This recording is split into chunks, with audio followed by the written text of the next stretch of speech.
personal because I am not talking about other people.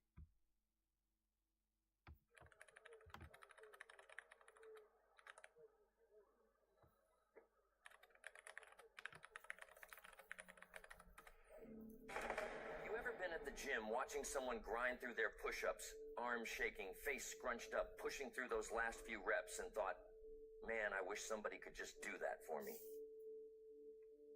Most people laugh at that because obviously it sounds absurd. Nobody can do your push-ups for you. But here is what gets me. Those exact same people who laugh at that will walk right out of the gym and spend the rest of their day trying to get somebody else to do the equivalent of their push-ups in every other part of life. They want somebody else to make their decisions for them. They want somebody else to structure their day. They want somebody else to carry the weight that was only ever meant for their shoulders. And I think that is fascinating. Not because people are lazy, but because somewhere along the way, we all picked up this belief that the hard stuff could be handed off to someone else. Now listen closely, because this is where folks get it twisted. There are things you can borrow, and there are things you simply cannot. You can borrow money. You can borrow a book. You can borrow an idea from a conversation you had last Tuesday with somebody who knows more than you do. All of that is perfectly fine, and honestly, I would encourage it. But you cannot borrow discipline. You cannot take someone else's work ethic and slap it onto your own life like a bumper sticker. It just does not work that way. You can hire a trainer, sure, and that trainer can show you which exercises to do, what to eat, when to rest. But that trainer cannot wake up at 5 in the morning and want it for you. That part, the wanting it, the doing it, the showing up when every part of you wants to stay under the covers, that belongs to you and only you. Some people are born into families that have resources. Maybe your father built a business. Maybe your mother left behind a trust fund. Maybe you inherited property or money or a name that opens doors before you even walk through them. And all of that is great. I would never argue against having a head start because advantages are real, and pretending they do not exist is just dishonest. But here's what no one can hand down to you. You cannot inherit ambition. You cannot inherit hunger. You cannot inherit that fire inside a person that makes them get up after being knocked flat and say, that is not how this story ends. That fire does not pass through bloodlines. It is not in the will. It is not part of the estate. It gets built one decision at a time inside the person who decides that what they were given is not enough to define what they will become. And this is where it gets personal, because I am not talking about other people anymore. I am talking about you. I am talking about the specific things that make up your everyday life, your habits, your choices, your daily effort. These are the non-transferables. Let me say that again so it really lands. Your habits, your choices, and your daily effort are non-transferable. Nobody else can build your habits for you. Sure, they can suggest them. They can write them down on a whiteboard. They can send you a book with 7 steps and 14 chapters and a foreword by somebody impressive. But at the end of the day, the habit either lives in your body and your routine, or it does not. And if it does not, no amount of outside advice is going to change that. You are the one who has to put the book down and go do the thing the book talked about. That is the part most people skip over. Let us talk about decisions, because this one is especially tricky. People love asking for advice, and I am not against that. I think guidance from someone who has walked a road you have not walked yet is one of the most valuable things in the world. But here is the danger. Some people collect advice the way other people collect stamps. They gather it, sort it, admire it, and never actually use any of it. They ask 10 different people what they should do, and then they do nothing because now they are overwhelmed by 10 different answers. The decision was always yours to make. The advice was just information. The decision, the act of choosing and then living with whatever comes from that choice, that is yours alone. Nobody else will feel the weight of a bad decision you made. Nobody else will enjoy the reward of a good one the way you will. That is the deal. That is how it works. You choose, you carry it, you learn from it, and you choose again. Now here is where people make their most costly mistake. They look at all of this, the effort, the discipline, the decision-making, the habit building, and they think, surely somebody can help me with at least some of this. And the answer is yes, up to a point. People can help you. Mentors can guide you. Friends can encourage you. A spouse can believe in you during those stretches when you have stopped believing in yourself. All of that matters, and I would never downplay it. But none of those people can do the work for you. None of them can sit down at your desk and write your goals in a way that actually means something to your soul. None of them can look in the mirror for you and say, I am not okay with what I see, and I am willing to change. That mirror moment is yours. It has always been yours. And the sooner you stop looking for somebody to share it with, the sooner you can get on with the business of becoming who you were meant to be. There is a line I want you to take with you, and I want you to think about it tonight before you close your eyes. The weight that only you can carry is the only weight that will ever build your strength. Run that through your mind again. Let it settle. Because the things you cannot hand off to someone else are not burdens. They are the raw material of your transformation. The effort nobody else can give is the effort that changes you from the inside out. The discipline nobody can lend you is the discipline that reshapes your character. The choices nobody else can make are the choices that define your legacy. So stop looking around the room for somebody to carry your load. Not because people are unwilling, a lot of them would love to help, but because even if they carried it, it would not build you. And being built is the whole point. I want to say one more thing about this, and I want to say it as simply as I can. The world is full of help. You can find coaches, consultants, advisors, guides, partners, collaborators, and cheerleaders on just about every corner. And that is a wonderful thing. Use them. Learn from them. Let them sharpen you. But when the lights go off and the room gets quiet, and it is just you and your choices, understand that nobody is coming to save you from yourself. Nobody is coming to install your work ethic for you. Nobody is coming to hand you the will to keep going when everything inside you wants to quit. That is your department. That has always been your department. And the moment you accept that, the moment you stop waiting for a rescue, the moment you stop hoping someone else will carry what is yours to carry, that is when your life starts to change. Not because the world changed, but because you finally picked up what was always yours to hold. There is a certain kind of person I want to talk about now, and I want you to pay close attention, because you might recognize them. You might even recognize yourself. This is the person who has been getting ready for a very long time. They have been reading the books. They have been going to the seminars. They have been underlining passages and scribbling notes in the margins and telling their friends, I am working on something. But if you were to pull them aside, quietly, away from everyone else, and ask them one simple question, what have you actually started? The room would go dead silent. Because the truth is, they have not started anything. They have been preparing to start. They have been warming up for the warm-up. And the real, irreplaceable years of their life have been sliding by while they perfected their preparation. Now, I want to be careful here because I am not against preparation. Preparation matters. A builder does not start swinging a hammer without a blueprint. A farmer does not throw seed in the ground without first understanding the soil. There is wisdom in planning, and I would never tell someone to jump without looking.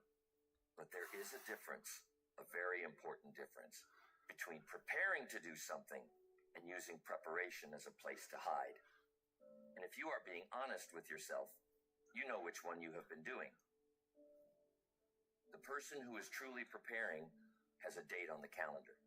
They have a line in the sand that says, by this point, I move. The person who is hiding behind preparation has no such date. Their timeline is always soon. Their answer is always almost. And almost might be the most dangerous word in the English language because it sounds close, but it really means never. So, what does that look like in everyday life? Because I think the details are what make it real. This is the guy who has had a business idea for 6 years. He has a notebook full of plans. He can tell you the company name, the logo colors, the product pricing, and the target market. Ask him when he is launching, and he will say, I just need a few more things lined up. 6 years of a few more things. 6 years of almost.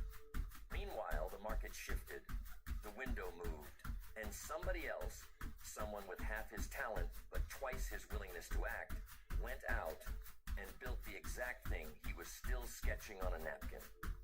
That is not a story about intelligence. That is not a story about resources. That is a story about waiting, and what waiting costs when you make a habit of it. This is also the woman who has wanted to go back to school for 10 years. She has the brochures. She has toured the campus. She has talked to the admissions office twice. But every semester, something gets in the way. The timing is off. The money is not quite there. The kids need her. The job is too demanding. And every single one of those reasons sounds perfectly reasonable, which is exactly what makes them so destructive. Because reasonable reasons are the most effective killers of unreasonable dreams. Nobody pushes back on a reasonable reason. Nobody says, that is a weak excuse, because it does not sound like an excuse. It sounds like good judgment. But 10 years of good judgment that produces zero action is not wisdom at all. It is fear wearing a very convincing outfit. And that is the point I want to make as directly as I know how. Most of what people call patience is not patience. It is fear. Most of what people call strategy is not strategy. It is avoidance. And most of what people call waiting for the right time is not careful thinking.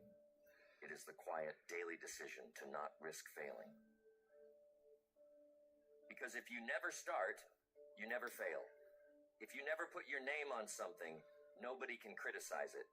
If you never step into the arena, you never get knocked down. And for a lot of people, that trade feels worth it. They would rather have a spotless record of 0 attempts than a messy record of tries that did not all work out. But let me tell you what that clean record actually says. It says, here lies a person who never tested what they were made of. And that is not something to be proud of.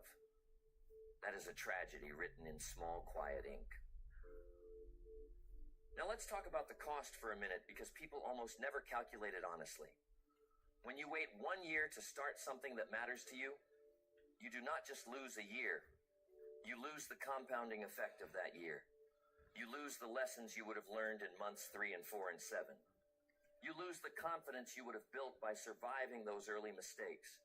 You lose the connections you would have made with people who were already heading in the direction you wanted to go.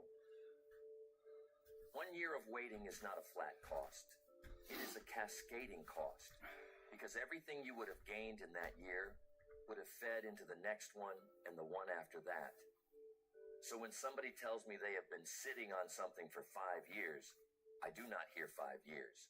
I hear 15 years of compounded growth that just never happened.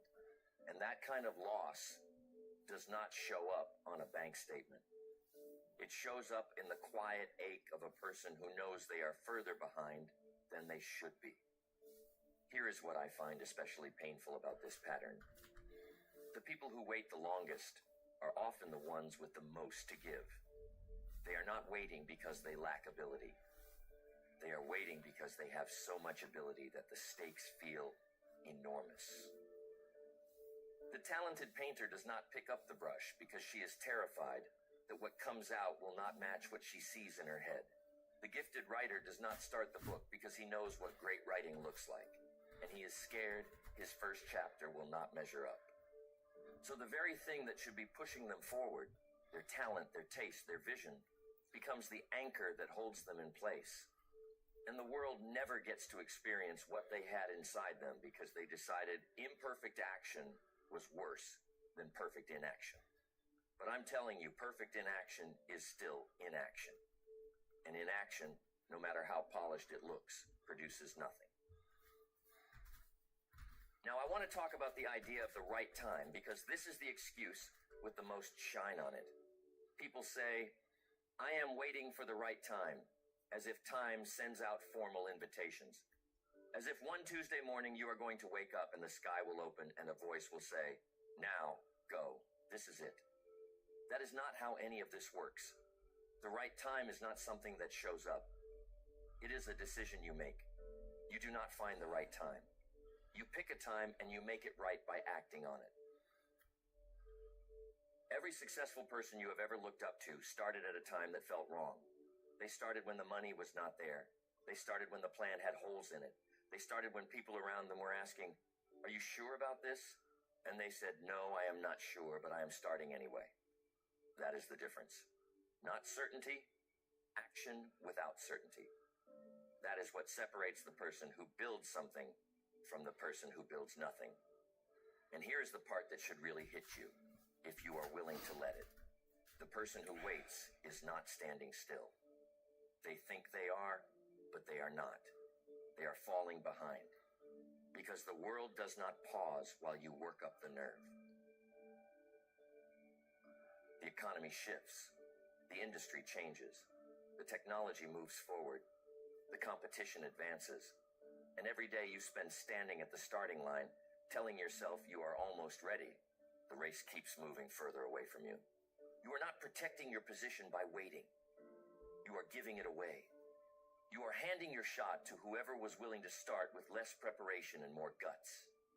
And I do not say that to be cruel. I say it because the most common tragedy in the world is not the person who tried and fell short. It is the person who never tried at all and spent the rest of their life wondering what might have happened if they had. That is the kind of weight no amount of comfort can take off your shoulders. That is the real cost of waiting. And the bill comes whether you are ready for it or not. Think about the last time you heard a story about somebody who made it. Someone who started with almost nothing and built something extraordinary. Maybe it was a neighbor who launched a little company out of their garage and turned it into something real. Maybe it was somebody from your hometown who left with nothing and came back 10 years later with everything. You heard that story, and what did you do with it? I will tell you what most people do. They smile, they nod, they say, good for them, and then they go right back to whatever they were doing before, as if they just heard a nice little anecdote instead of a piece of hard evidence that should have changed the way they see their own life. That is the problem I want to dig into right now. It is not that people do not have access to proof. It is that they treat proof like entertainment.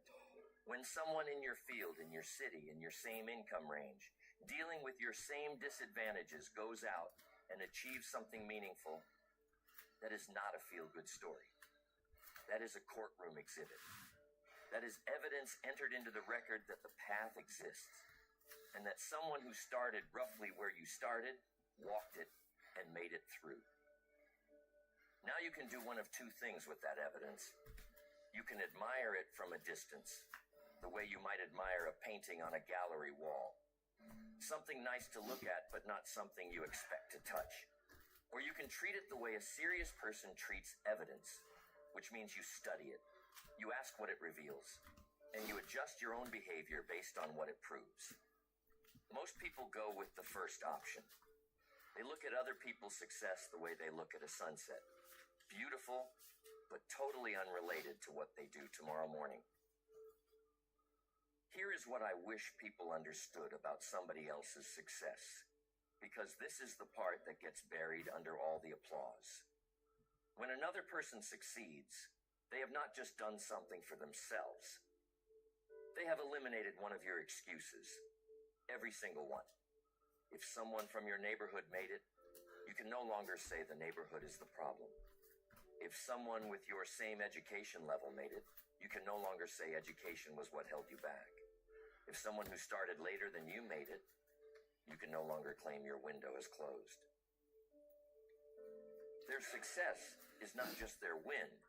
It is the dismantling of the story you have been telling yourself about why you cannot do it. And that is uncomfortable because most people have gotten really attached to that story. They have decorated it. They have furnished it. They have made it a cozy little place to live. And now somebody's achievement just walked through the front door and exposed the whole thing as fiction. Let me put this in terms that are hard to argue with. Picture yourself standing at the bottom of a mountain, and you have been telling anyone who will listen that the mountain cannot be climbed. The weather is too rough. The terrain is too steep. The gear is too expensive. You have built a very solid case, and honestly, some people have started to agree with you. Then one afternoon, somebody walks right past you, starts climbing, and reaches the top. They come back down, dusty and worn out, and they say, "It was tough, but it can be done." Now what happens to your whole argument? It does not just get weaker, it falls apart completely. Not because your feelings about the mountain were wrong, but because the facts changed. Someone did the thing you said could not be done. And now your position is no longer, "This is impossible." Your position is, "This is possible, and I have chosen not to do it." That is a very different sentence, and most people are not willing to say it out loud. This is why I believe the way people take in success stories tells you almost everything about their character. Watch how someone reacts when they hear about another person's achievement, and you will learn just about all you need to know about where they are heading. The person who hears about someone else's success and immediately asks, "How did they do it? What can I learn from this? What did they see that I have been missing?" That person is going somewhere. They are treating the story like a map, not a movie. But the person who hears the same story and says, "Well, they got lucky," or "They had the right connections," or "Must be nice," that person has already decided that success is something that happens to other people. And once you decide success belongs to everyone but you have let yourself off the hook from ever chasing it. That feels comfortable in the moment, but over a lifetime, it is devastating. So what does it really mean to be a spectator versus a participant? Let's talk about it because I think people do not realize how much of their life they spend watching instead of doing. A spectator watches the game. They cheer, they criticize, they break down every single play from the comfort of their seat, and they are completely convinced they know what the players should have done differently. But they never step on the field. They never feel what it is like out there. They never take a hit and have to decide whether to get back up or stay down. And the strangest part is that spectators often believe they are involved. They feel the emotions. They wear the jersey. They argue about the game at work the next day like they were part of it. But they were not part of it. They were watching somebody else live at full volume while they sat at half volume and called it participation. The same thing happens with success. People read the biographies. They listen to the interviews. They go to conferences, take notes, and feel that buzz of energy that comes from being near someone who has done something great. And for a moment, sometimes for a whole weekend, they feel like they are part of the action. But Monday morning rolls around and they go right back to the same routine, the same habits, the same complaints, because they were never actually in the game. They were in the stands. They consumed the success story the same way they watch a TV show, passively from a safe distance, with zero obligation to change anything about their own life when it is over. And I want to suggest to you that this might be one of the most expensive habits a person can develop, because it gives you the feeling of moving forward without any of the actual progress. Here is the shift I am asking you to make, and I believe it is one of the most important changes you will ever make in how you think. Stop treating other people's success as inspiration. Start treating it as evidence. Inspiration wears off. You know that as well as I do. You can feel inspired Saturday morning and completely flat by Saturday night. Inspiration is just a feeling. and feelings are not reliable. But evidence does not wear off. Evidence sits right in front of you and says, this is what is possible. This is what somebody actually did. The question is no longer whether it can happen. The question is whether you are going to act on the fact that it can. That is a completely different relationship with someone else's achievement. It is no longer passive. It is no longer comfortable. It is confrontational. It walks up to you and says, you saw the proof. Now what are you going to do about it? And I want to leave you with this thought before we move on, because I believe it is the one that matters the most. Every success story you have come across that you did nothing with is not neutral. It is not some harmless piece of entertainment that floated through your life without any real consequence. It is a moment when the universe showed you the door and you looked at it, admired the craftsmanship, commented on the hinges, and walked away.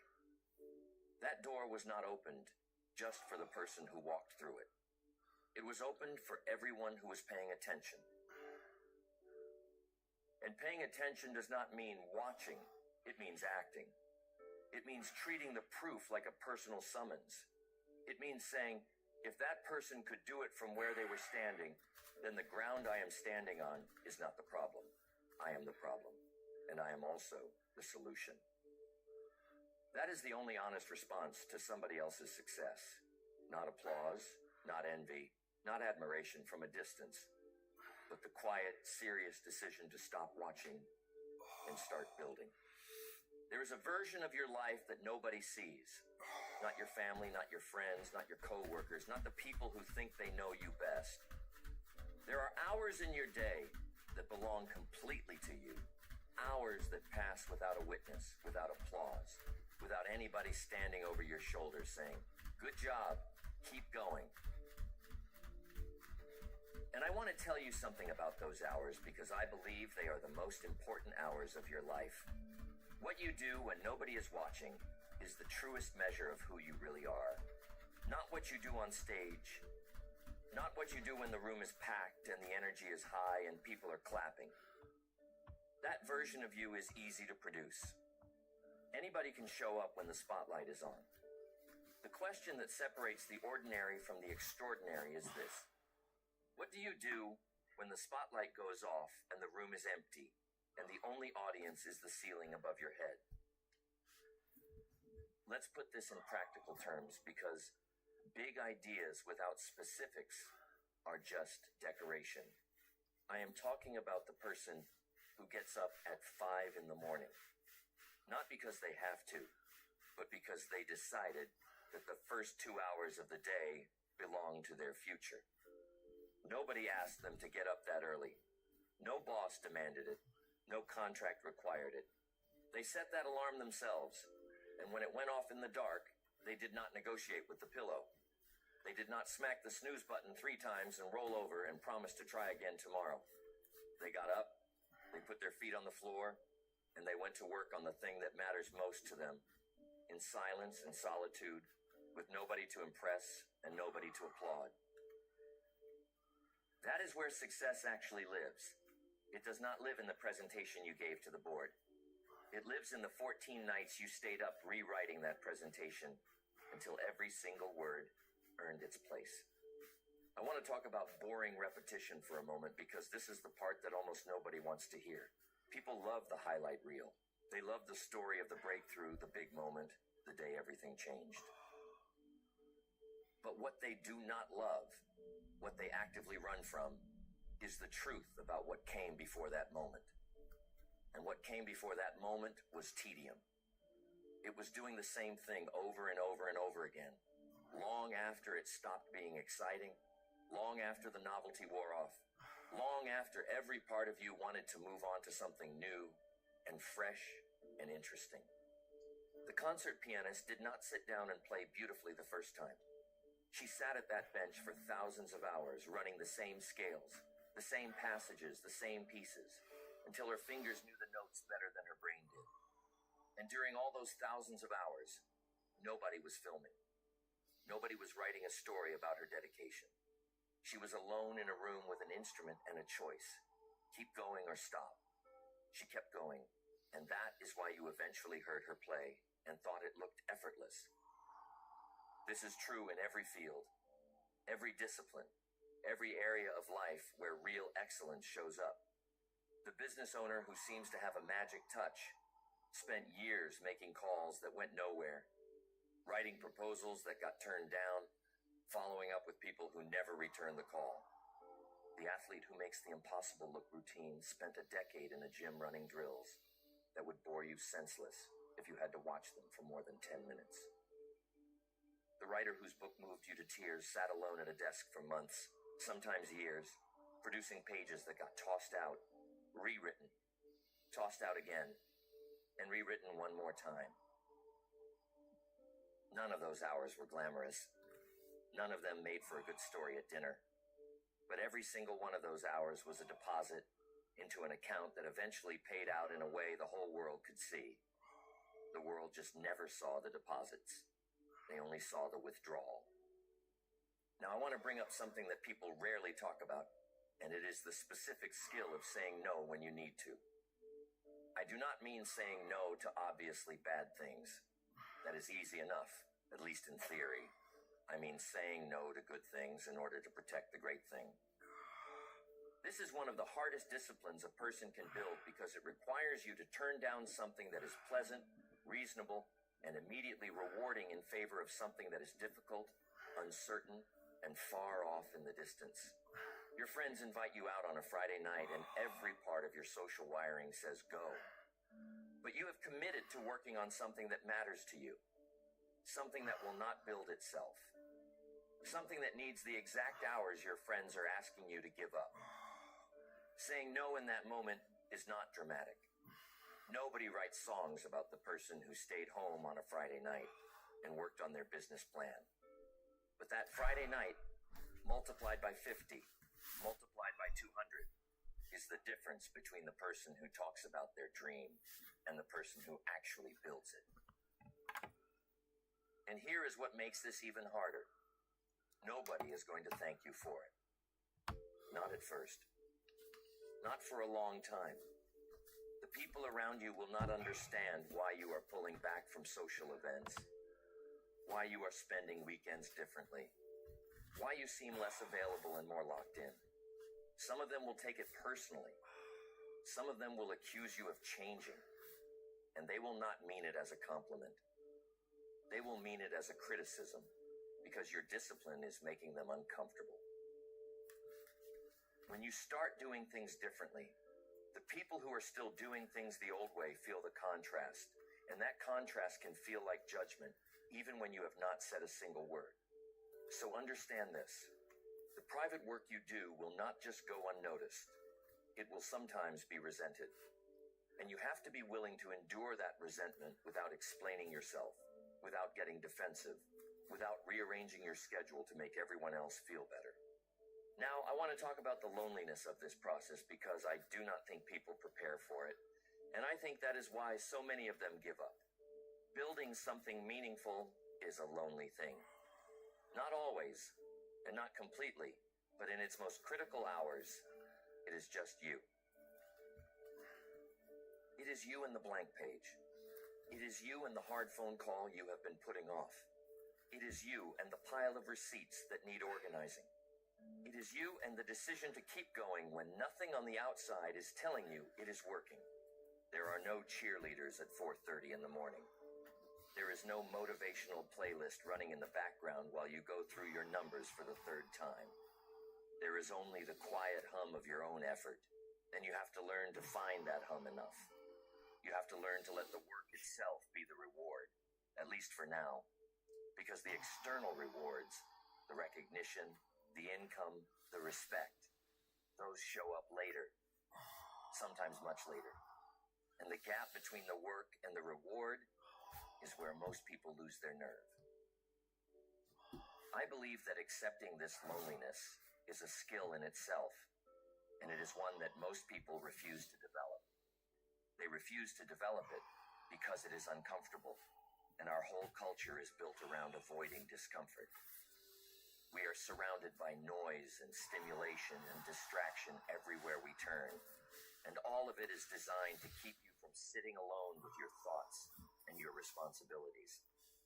So when you deliberately choose solitude, when you choose to sit in a quiet room and do hard work instead of reaching for the easy comfort of company or entertainment, you are doing something that cuts against the grain of just about everything around you. And that is exactly why it is so valuable. The things that are easy to do get done by everybody. The things that are hard to do, the things that require you to sit with discomfort and keep working anyway, those get done by the few. And the few are the ones who eventually end up standing where everyone else wishes they were. So here's what I want you to understand, and I want you to carry this with you into every quiet morning and every late night and every solitary hour of effort that nobody will ever see. The private work is the real work.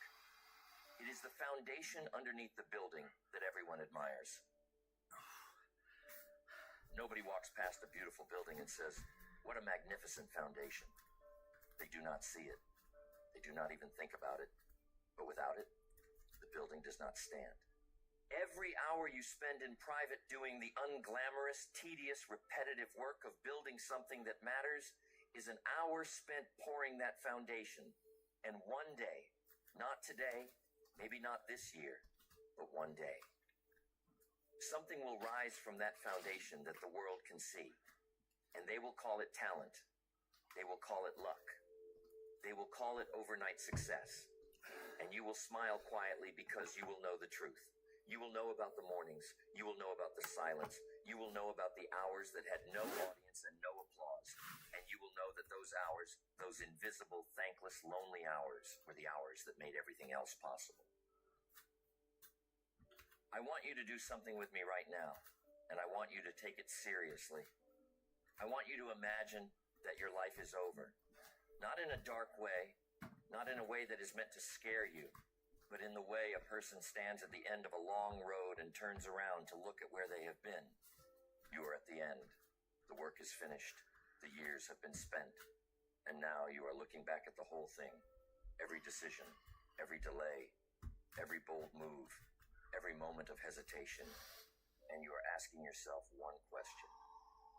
One single question that matters more than anything you have ever been asked in your life. What did I build and whose name is on it? That is the question I want you to sit with, because it is the question that strips away every excuse, every justification, every clever story you have been telling yourself about why things did not go the way you wanted. At the end, there is no committee to share the blame with. There is no panel of judges to spread the responsibility around. There is you, and there is the life you built or did not build. And the final account has one name on it. Not your mother's name, not your father's name, not the name of the friend who let you down, or the employer who passed you over, or the economy that made things tough. Your name, just yours. And that is either a source of incredible pride or a source of deep regret, depending on how you spent the years between now and then. And here's something that we can't overlook: blame. I think blame is one of the most destructive habits a person can carry into the later chapters of their life. People spend years, decades in some cases, building a case against someone or something they believe held them back. The mentor who never showed up, the parents who did not support them, the spouse who did not believe in them, the partner who pulled out of the deal, the teacher who told them they were not good enough. And every single one of those grievances might be completely valid. I am not here to tell you that people have not done you wrong. They probably have. Life is full of people who will disappoint you, mislead you, underestimate you, and leave when you needed them the most. That is not what I am arguing about. What I am questioning is whether any of that matters when the final account gets tallied. Because here is the hard truth, and I want you to hear it clearly. You cannot hand in your list of grievances at the end of your life and expect somebody to adjust the score. There is no appeals process. There is no form you can file that says, my results would have been different if this person had done what they were supposed to do. That form does not exist. The results are the results. The life you lived is the life you lived. And no amount of explaining, no matter how thoughtful or justified, will add a single accomplishment to the record. The mentor who never appeared, that is a real loss, and I understand the weight of it. But at the end, the question is not, did you have a mentor? The question is, what did you do without one? The partner who walked away, that is a real wound, and I would never dismiss it. But the question is not, did your partner stay? The question is, what did you build after they left? I want to talk about credit now because credit has a way of warping the picture if you are not careful with it. Some people spend their whole lives trying to give credit to others for their success. And while gratitude is a beautiful thing, there is a version of this that becomes a way of hiding. If you hand all the credit to your circumstances, to the people who helped you, to the timing, to the lucky breaks, you are telling a story where you played a minor role in your own life. And that might feel humble, but it is not honest. Because the truth is, no matter who helped you, no matter what doors opened, no matter what advantages landed in your lap, you were the one who walked through those doors. You were the one who took that advantage and actually did something with it. You were the one who showed up day after day and turned opportunity into outcome. And at the end, when the account gets reviewed, that is the part that counts.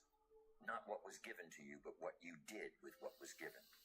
On the other side of that same coin, there are people who spend their lives pinning the blame for their failures on everybody but themselves. The economy tanked. The industry shifted. The technology moved too fast. The competition was not fair. The system was stacked against them. And again, some of that might be true. Economies do crash. Industries do shift. Competition can be brutal, and sometimes it is genuinely unfair. But the person who builds their whole identity around the obstacles they faced has made a critical mistake. They have confused their circumstances with their story. Your circumstances are the setting. Your story is what you did inside that setting.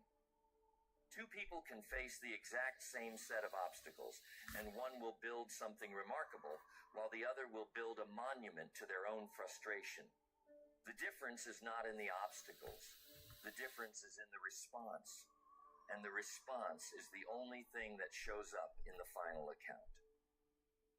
Look, I want you to think about the areas of your life where you have been waiting for somebody else to act before you take action yourself. Maybe you have been waiting for a spouse to get on board with your money plan before you start saving. Maybe you have been waiting for a coworker to pull their weight on the project before you step up and carry yours. Maybe you have been waiting for a kid to grow up, a parent to come around, a friend to say sorry before you allow yourself to move forward. And I want you to ask yourself this. What if they never do? What if the person you have been waiting on never changes, never shows up, never delivers what you were counting on? Does your life just stop? Does your progress come to a halt? Does your account stay empty because somebody else failed to make their deposit? If the answer is yes, then you have handed the pen to another person and asked them to write your story. And they will not write it the way you want it written. They will write their own story, and yours will stay blank. The freedom I want you to find, and I use that word on purpose because I believe this is the most liberating thing a person can realize, is the freedom that comes from total ownership. Not partial ownership, not shared ownership, not the kind where you say, I handle my part and they handle theirs. Total ownership, the kind that says, whatever happens in my life, I am treating it as mine. If it goes well, I built it. If it goes badly, I allowed it. If somebody else played a part, I am grateful. But the bottom line on the ledger still has my name on it. That is not a burden, even though it sounds like one. That is the purest form of freedom a person can experience. Because it means nobody else holds the keys to your life. Nobody else can lock you out of your own potential. Nobody else can stop you from building what you are capable of building. Because you have stopped waiting for their permission, their involvement, or their approval. I want to close with this. and I want it to be the last thing ringing in your mind when you walk out of this room. The final account is not a metaphor. It is not some poetic idea designed to make you feel something for an hour and then forget it by morning. It is the actual reality of your life. There will come a day, and none of us knows when the books close and the record is finished. And on that day, you will not be asked what you meant to do. You will not be asked what you planned, what you wished for, what you would have done if things had gone differently. You will be faced with what you actually did, the calls you made and the ones you ducked, the risks you took and the ones you talked yourself out of, the mornings you got up early and the mornings you did not, the times you pushed through and the times you quit, all of it, and it will be yours. Every single line of it will be yours. So the question is not whether you are ready for that day, because none of us ever fully are. The question is whether you are living today in a way that makes that account something worth reading. Not perfect. Nobody's account is perfect, but full, honest, built with your own hands, on your own time, with your own effort. That is the only account that matters. That is the only freedom that lasts, and it is available to you right now, today, this very moment, if you are willing to pick up the pen and start writing.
When we talk about changing our lives, we often think about these grand gestures, these sweeping changes that come with big decisions and dramatic moments.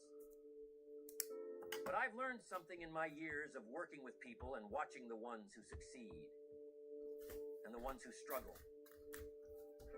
It's not the big things that make the biggest difference. No, it's the small things. The little habits, the little choices we make every day. See, if we're looking to change our lives in a big way, we have to start with the small. Because the small habits, the ones we often overlook or dismiss as insignificant, compound over time. And let me tell you, the results of compounded effort are extraordinary. You won't even recognize your life after you've been practicing these small habits long enough. One day you'll look around and you'll be living the life you've always dreamed of. And all because of the small things. Now I want you to think about this for a second. What if you could change your life just by changing 10 small habits? Doesn't sound too overwhelming, does it? 10 little things. 10 things you can start today that could transform your future. See, that's the beauty of habits. They don't require some monumental shift in your schedule or a sudden stroke of luck. You can start them right now, wherever you are, with whatever you have. So, what are these small habits? What are these things that, if you make them part of your daily routine, will change your life forever? We're going to go right down the list, so make sure you jot this down. First habit, reading. Now, you might be thinking, Jim, I don't have time to sit down with a book every day. But listen closely. Reading is one of the most powerful habits you can develop. And I'm not just talking about any reading. I'm talking about reading with a purpose. Reading something that stretches your mind, that expands your thinking, that introduces you to new ideas and possibilities. What you feed your mind is just as important as what you feed your body. I'm telling you, reading is not just a pastime. It's a gateway. It opens doors to new ideas, to new ways of thinking, to new opportunities. When you make reading a daily habit, you're feeding your mind with knowledge, wisdom, and perspective. You see, most people are hungry for success, hungry for growth, but they aren't feeding their minds with the nutrients that success needs. Success requires a sharp mind, a mind that is constantly learning, constantly growing, constantly stretching. And the easiest way to feed your mind is through reading. Think about it like this. Every time you pick up a book, you're holding a piece of someone's life work. Their thoughts, their experiences, and their wisdom. What a powerful concept. Instead of waiting years to learn something on your own, you can absorb a lifetime of lessons in just a few hours. Now, I'm not saying you need to read for hours every day. Even 10 or 15 minutes of intentional reading each day adds up. Over time, that knowledge compounds, just like interest in a savings account. And that compounding knowledge, that's the stuff that changes your life. It changes how you see the world, how you solve problems, and how you approach challenges. But here's the key. You must be selective about what you read. Not every book is worth your time. You don't want to waste your precious moments on gossip or fluff. Instead, choose books that will challenge you, that will expand your mind, that will make you think.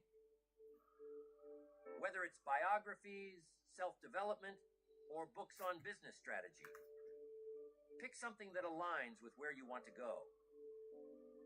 Because where you want to go in life depends on what you're feeding your mind today. The ideas you let into your mind will shape your future. So make reading a daily, purposeful habit, and you'll start to notice the change in your thinking, your decisions, and ultimately, your life. Next, what do 99% of successful people have in common? They have a journal, and they use it daily. It's one of those habits that doesn't get enough credit. Writing things down, especially your thoughts, your goals, your dreams, there's something powerful about it. It's almost like magic. When you put your thoughts on paper, they become more real. They're no longer just swirling around in your head, causing confusion or anxiety. Instead, they're in front of you, clear and tangible. It gives you a sense of control. You can now see the problem or the idea for what it is. And once you see it, you can start to figure out how to solve it or make it happen. Writing things down is like giving your mind a breath of fresh air. What happens when you don't keep a journal? When you don't write things down, everything stays cluttered in your mind. You walk around with a million thoughts, ideas, worries, and plans floating around. And it's exhausting. Your brain is trying to hold on to everything and it can't. But when you sit down with a pen and paper, you offload all that mental clutter. It's like cleaning out a messy room. Suddenly everything feels more organized. You can think more clearly, plan more effectively, and focus on what truly matters. It doesn't take long either. A few minutes of journaling each day can make a massive difference. Here's something else about journaling. It helps you track your progress. Life gets busy, and it's easy to forget how far you've come or how much you've accomplished. But when you make it a habit to write down your thoughts and goals regularly, you create a record of your journey. And let me tell you, there's nothing more motivating than looking back at your old entries and realizing how much you've grown, how many challenges you've overcome, or how many of your dreams you've already achieved. So start small. Set aside 5 or 10 minutes each day to write. It doesn't have to be perfect, and it doesn't have to be profound. Just let your thoughts flow, and you'll start to see the difference in your clarity, focus, and personal growth. Next, you have to set your goals. That's where the rubber meets the road. I always say that if you don't set goals, you're like a ship without a sail. You might be moving, but you're drifting. You're going wherever the wind takes you, and that's no way to live. You see, goals give you direction. They give you something to aim for, something to strive toward. And when you have a clear target in mind, you stop wasting time on things that don't matter. Instead, every action, every decision, every choice you make moves you closer to where you want to go. That's the power of goal setting. Most people think setting goals is something you do once a year, maybe on New Year's Eve. But let me tell you, goal setting is something you should be doing every day. When you wake up in the morning, ask yourself, what do I want to accomplish today? What's one thing, just one, that if you achieved it today would make a difference in your life? Write it down. That's your target. Now your mind knows what to focus on. You've given it a job to do. And believe me, your mind loves having a job. It will go to work figuring out how to achieve that goal. But here's the thing. Your goals have to be specific. Vague goals lead to vague results. You can't just say, I want to be successful, or I want to get fit. What does success look like? What does fitness mean to you? The more specific you are, the more focused your actions will be. Break your big goals down into smaller, actionable steps, and then tackle them one by one. When you make this a daily habit, setting small, clear goals each day, you'll be amazed at how much progress you make over time. And before you know it, those small daily wins will add up to massive achievements. Or make sure that you're writing down your goals. Next, feeding your mind will do wonders. But here's what we can't forget. You also must feed your body. And feed it good. Exercise is one of those habits that people either love or avoid. But let me tell you, it's one of the most important habits you can develop. And it's not just about physical fitness. Sure, exercise keeps your body healthy, but more than that, it sharpens your mind. It boosts your energy, your focus, your mood. When you move your body, you're telling yourself, I'm alive, I'm capable, I'm strong. And that mindset carries over into every other area of your life. You see, there's a direct connection between how you feel physically and how you perform mentally. When you're in good shape, when your body is strong, your mind is sharp. You handle stress better. You think more clearly. And you have the energy to tackle the challenges that come your way. That's why making exercise a habit is so crucial. And I'm not talking about hours at the gym or some grueling workout routine. It doesn't have to be that complicated. A 20-minute walk, some light stretching, a bit of strength training, whatever works for you. The key is consistency. It's better to do a little bit every day than to push yourself too hard once a week and burn out. And here's another thing about exercise. It's a great metaphor for life. When you push through the discomfort, when you keep going even when it's tough, you build resilience. You train yourself to keep going, to not give up. That's a lesson you can apply to anything you want to achieve. So make exercise a daily habit. Move your body every day, in whatever way feels good to you. Not only will you feel better physically, but you'll also find that you have more mental clarity, more focus, and more drive to go after your goals. Next, gratitude. This is one of those habits that's often overlooked because it seems too simple.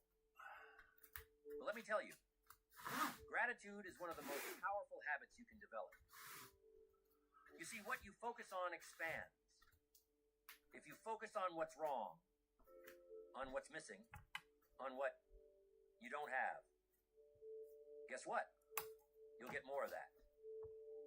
But if you focus on what's good, on what's working, on what you do have, you'll start to notice more and more things to be grateful for.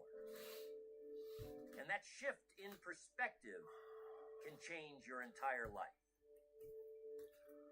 Gratitude isn't just about feeling good. It's about training your mind to see the positive in every situation. When you make it a habit to focus on the good, you start to attract more good into your life. It's like a magnet. Gratitude changes your energy. Instead of walking around feeling frustrated or lacking, you start to feel abundant, fulfilled, content. And when you're in that state of mind, you're more open to opportunities, more open to new ideas, and more open to the possibilities that life has to offer. So how do you make gratitude a habit?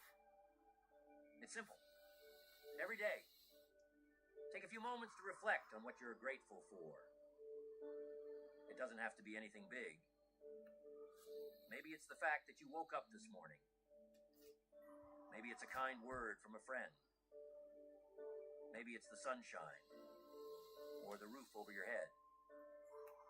Whatever it is, take a moment to appreciate it. Write it down if you can. And over time, you'll start to notice a shift in your mindset. You'll start to see more and more things to be grateful for. And your life will feel richer, more abundant, and more joyful. Next, rest. Most of us get going in the morning and don't stop until we're walking to our bed like a zombie. Rest is something that's become undervalued in our fast-paced world. We're constantly on the go, always striving for the next goal, the next achievement. But here's the thing. Without rest, without recovery, we burn out. Our minds and bodies need time to recharge, to process, to heal. When you push yourself too hard, when you neglect rest, you're not doing yourself any favors. In fact, you're limiting your potential. Rest isn't just about sleep, although sleep is incredibly important. It's about giving yourself time to step away from the noise, the stress, the constant demands of life. It's about allowing your mind to wander, to dream, to relax. You ever notice how your best ideas come to you when you're not trying to think of anything? Maybe you're in the shower, or out on a walk, or just sitting quietly. That's because your mind needs space. It needs those moments of stillness to connect the dots, to solve problems, to spark creativity. We live in a culture that glorifies hustle. Everyone's talking about grinding, about working 24/7, about being busy. But let me tell you something. It's not about how hard you work. It's about how smart you work. And part of working smart is knowing when to step back, when to rest, when to recharge. Your brain is a powerful tool, but it needs downtime to function at its best. So make it a habit to prioritize rest. Whether it's taking a short break during the day, scheduling time for relaxation, or getting enough sleep at night. Rest will not only improve your productivity, but also your overall quality of life. Now, rest isn't just about sitting still. It's about giving your mind and body a chance to recover. Maybe for you, rest looks like meditation or a quiet walk in nature. Maybe it's spending time with loved ones or engaging in a hobby that brings you joy. Whatever it is, make sure you're building moments of rest into your daily routine. And here's the beautiful thing. When you rest, you come back stronger. Your mind is sharper, your energy is higher, and you're more creative. So, don't buy into the myth that rest is a luxury or that it's a sign of weakness. Rest is a necessity, and it's one of the most powerful tools you have for achieving your goals. Next habit. This was a hard one to learn. I always wanted to, but I used to think that I couldn't afford it. The next habit is giving. This is one of those habits that can change not only your life, but also the lives of the people around you. There's an old saying, the more you give, the more you receive. And it's true, but not in the way most people think. See, giving isn't just about material things. It's about giving your time, your attention, your energy, your kindness. When you make it a habit to give to others, you open up a flow of abundance in your own life. It's almost like a law of nature. The more you put out into the world, the more comes back to you. But here's the key. Give without expecting anything in return. When you give from a place of genuine generosity, without looking for a reward, you create a sense of fulfillment that can't be matched by anything else. And here's what I've learned over the years. The people who give, who really give, are the ones who seem to have the most. They have an abundance of love, of joy, of success. It's not just about giving money, although that's one way to contribute. It's about giving of yourself, your talents, your time. Maybe it's mentoring someone, volunteering, or simply being there for a friend who needs you. And don't forget, giving also includes giving to yourself. You can't pour from an empty cup. So make sure you're taking care of your own needs, filling yourself up so that you have even more to give to others. And as you make giving a habit, you'll start to notice something amazing. The more you give, the more opportunities come your way. It's almost like the universe recognizes that you're creating value, and it wants to reward you for it. So make it a daily practice to ask yourself, how can I give today? How can I make a positive difference in someone's life? And watch how your own life begins to flourish in return. Next, you got to start listening. Listening is another one of those habits that has the power to transform not just your life, but your relationships as well. You see, most people think they're good listeners, but in reality, they're just waiting for their turn to speak. Listening, truly listening, is a skill, and it's a habit that can change your interactions with everyone around you. When you listen, you show respect. You show that you value the other person's thoughts, their opinions, their feelings, and that kind of respect, it builds trust. It strengthens relationships. It opens doors. But here's the thing. Listening is more than just hearing the words someone is saying. It's about understanding. It's about being fully present in the moment. When someone's talking to you, don't just nod your head and think about what you're going to say next. Stop. Really listen. Pay attention to their body language, to their tone of voice, to the emotions behind their words. And when you do, you'll find that people open up to you more. They trust you more. They value your opinion more. That's because you've given them the gift of your full attention. And in today's distracted world, that's a rare and precious gift. Now, here's the beautiful part about listening. It's not just about the other person. When you make listening a habit, you become wiser. You learn more. You understand people and situations on a deeper level. And that understanding, that's powerful. It helps you make better decisions, solve problems more effectively, and connect with people in a way that's meaningful. So start practicing the habit of listening today. It doesn't take much. Just a little more focus, a little more intention, and the benefits you'll reap from it, both personally and professionally, will be immense. Next, learn to be patient. Patience is one of those things we all know we need, but rarely practice. We live in a world of instant gratification. We want everything now. Success, results, recognition. But here's the truth. Anything worth having takes time.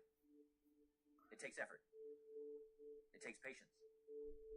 And if you can cultivate the habit of patience, you'll find that life becomes a lot less stressful, a lot more enjoyable. See, most people give up too soon. They quit before they see the fruits of their labor. But the people who succeed, they're the ones who are willing to wait. They're the ones who understand that the best things in life don't happen overnight. Patience doesn't mean sitting back and doing nothing.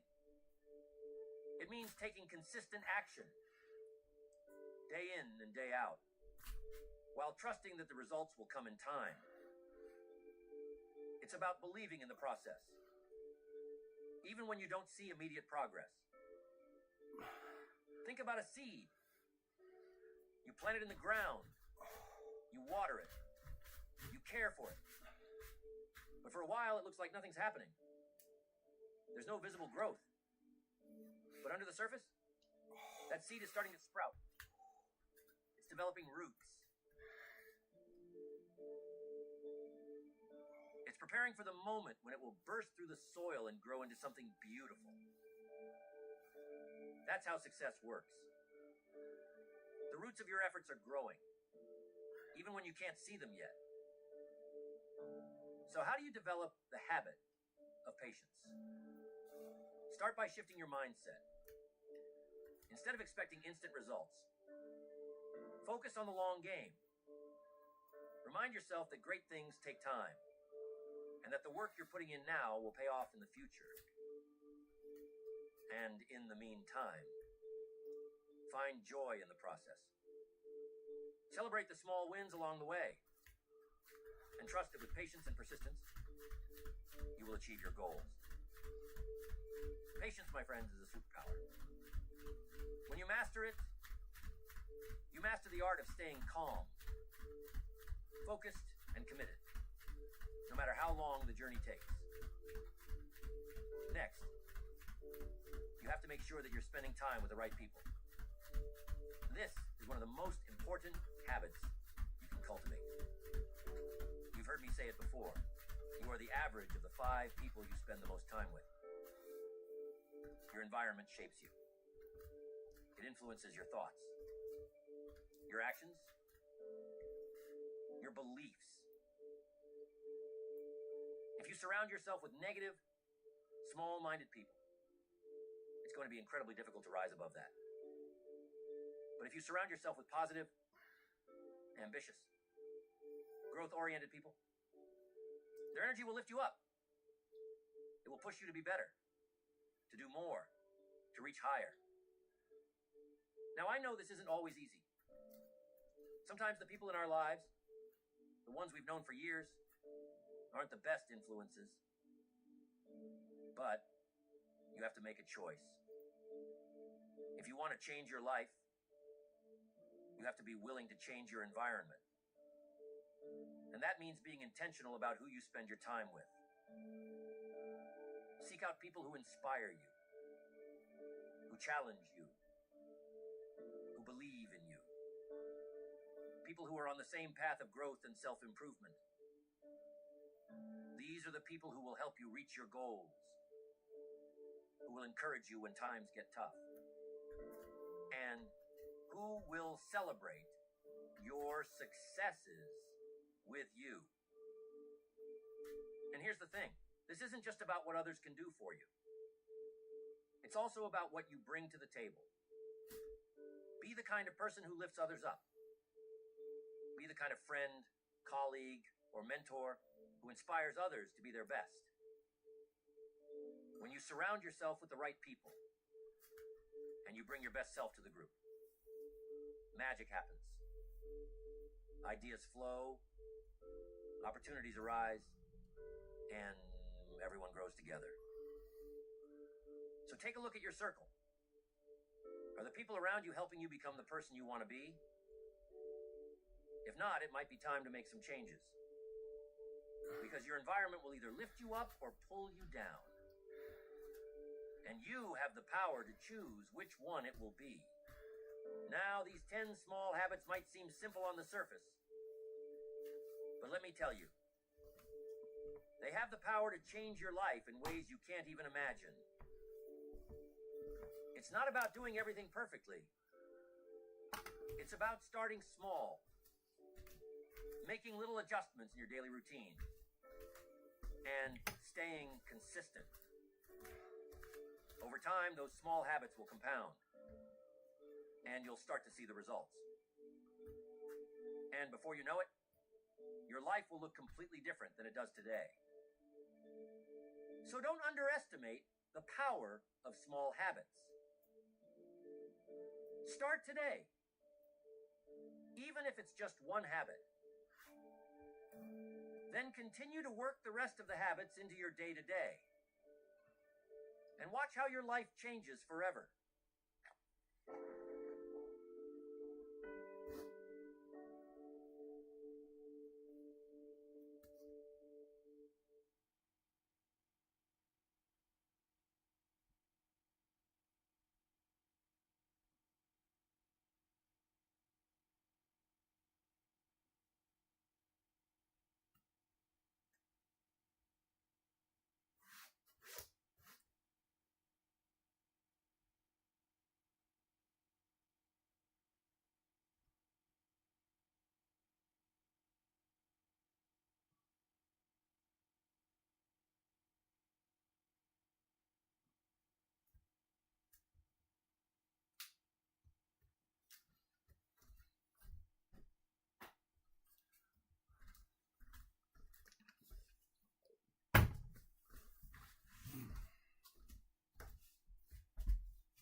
begin each day with discipline, clear purpose, integrity, and gratitude.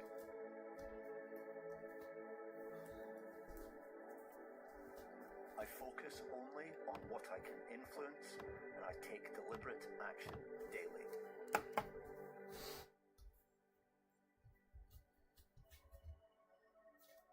I reflect, journal, and learn from each day so I improve tomorrow.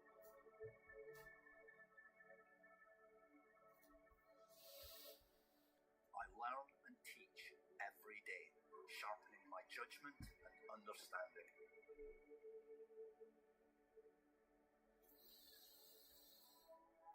I show up intentionally as a husband, a father, a son, and a brother.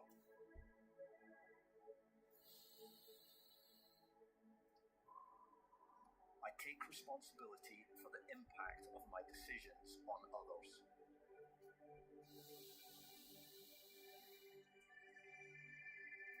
I train my body daily with discipline and respect for long-term health.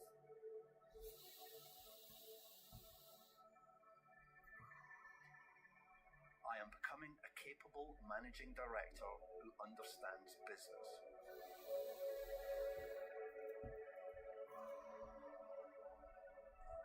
I am building long-term financial stability through competence and integrity.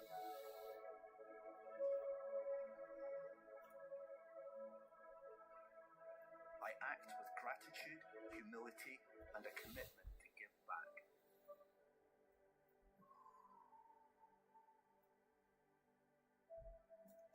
I am becoming someone who does high-intensity interval training every single week.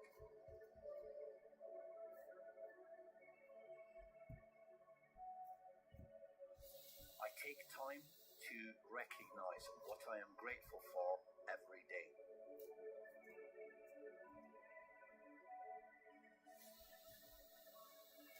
I visualize success every day so I know what I'm moving towards.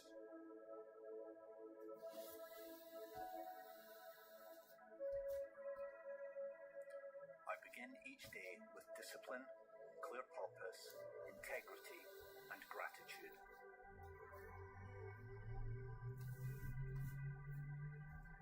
I focus only on what I can influence, and I take deliberate action daily.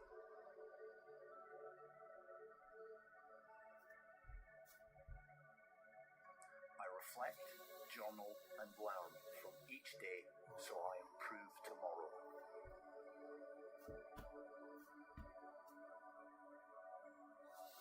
I learn and teach every day, sharpening my judgment and understanding.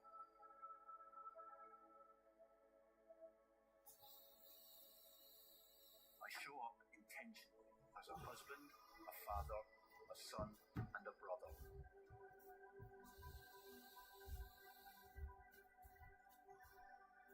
I take responsibility for the impact of my decisions on others.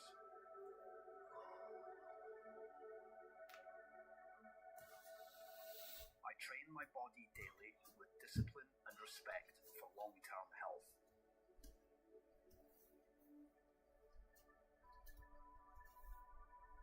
I am becoming a capable managing director who understands business.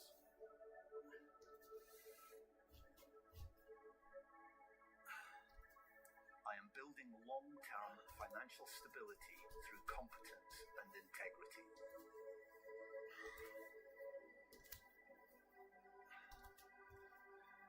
I act with gratitude, humility, and a commitment to give back.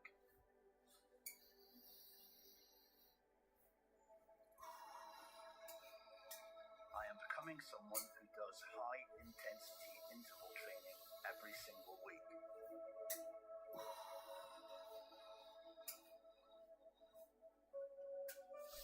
I take time to recognize what I am grateful for every day.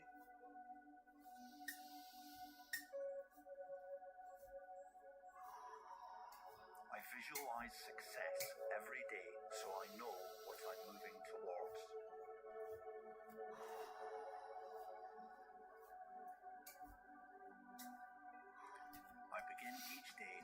discipline, clear purpose, integrity, and gratitude.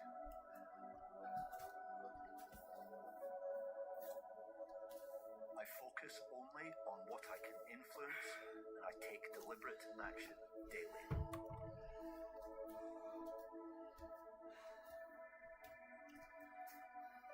I reflect, journal, and learn from each day so I improve tomorrow.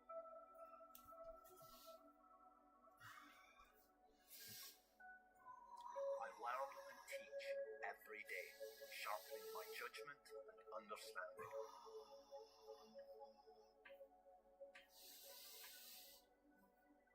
I show up intentionally as a husband, a father, a son, and a brother.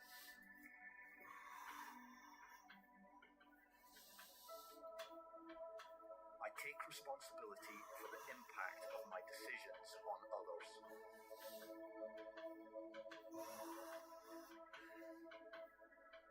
I train my body daily with discipline and respect for long-term health.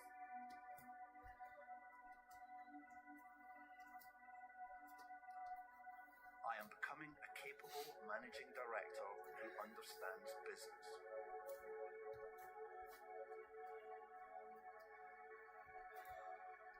I am building long-term financial stability through competence and integrity.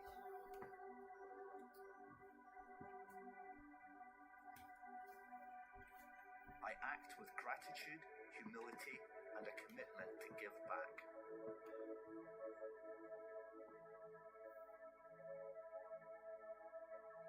I am becoming someone who does high-intensity interval training every single week.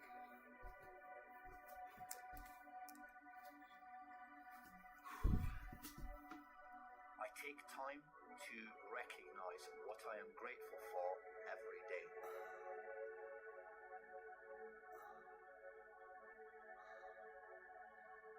I visualize success every day so I know what I'm moving towards.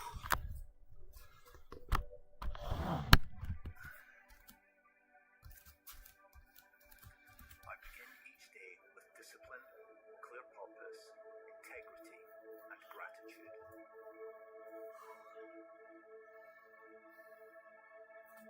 I focus only on what I can influence, and I take deliberate action daily.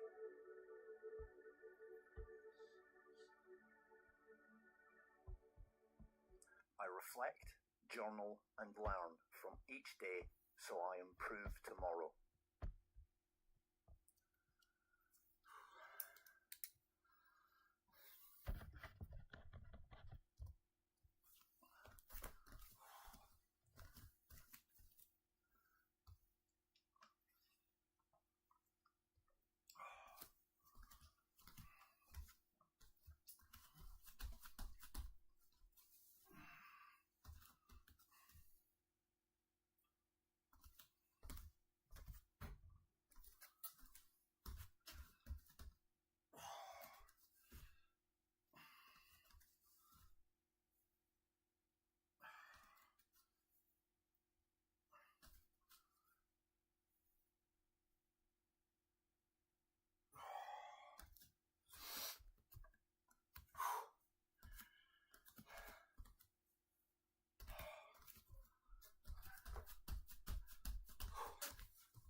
Day 115.